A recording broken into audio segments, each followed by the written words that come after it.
We now return to Bottom Chef. Daniel L., please pack your fudge and go. Fine. We interrupt this broadcast with breaking news. An aide to Mayor Adam West has been found stabbed to death at the mayor's mansion. That's right, Tom. Police say the victim was killed by a knife belonging to the mayor, who is considered the prime suspect at this time. Oh, my God! Uncle Adam! Uptown emergency. Don't gotta finish my green beans. Peter, you stay there and finish those green beans. But my stomach's upset on account of the news. Also found in the mayor's residence was a blackmail note from the victim threatening to expose the mayor in a corruption scandal unless the victim was paid off. You can put a picture of a note above my shoulder any time now, Tony. No, that's the Rose Bowl parade. That's the Pumpkin Festival. Okay, you think that humiliates me? I don't care. Oscar De La Hoya does it.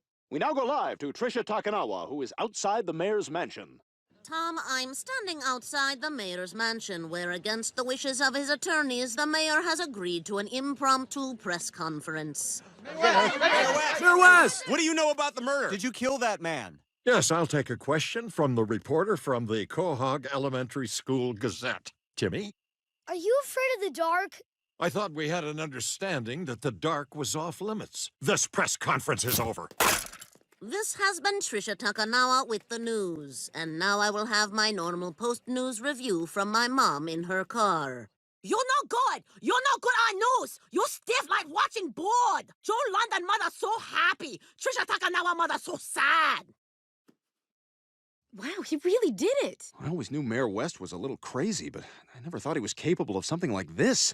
The mayor's going to jail. That means anything goes. I pushed a lady. God, I can already hear the jokes Jay Leno's going to be telling about our mayor. Oh, yeah? Like what? Oh, it's like you can already hear them, Like what? Like exactly what jokes do you hear? Tell me one of the jokes. Brian, all I have to do is start fake sneezing around you, and you'll spend the rest of your life outside. Oh, yeah, I can hear some of the jokes. Well, I guess you just never know what kind of rage some people have bottled up. Well, we all got anger, Chris. The important thing is finding a healthy way to channel it. For me, as you know, it's the family bath. Peter, how long do we have to sit here? Until I'm not angry anymore, you naked bunch of bitches!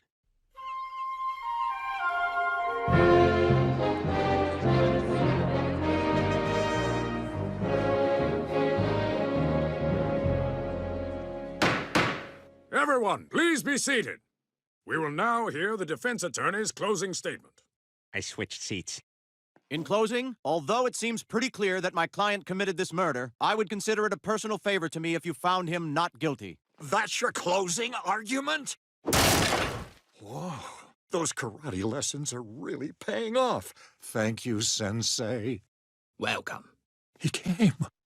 Jurors, you have now heard all the facts of this case. I remind you that because we are a small town, many of you may have ties with the defendant or the victim. You must set aside these personal connections and render an impartial and unanimous verdict. Does anyone have any questions? Yeah, is Toblerone the fanciest thing in the world?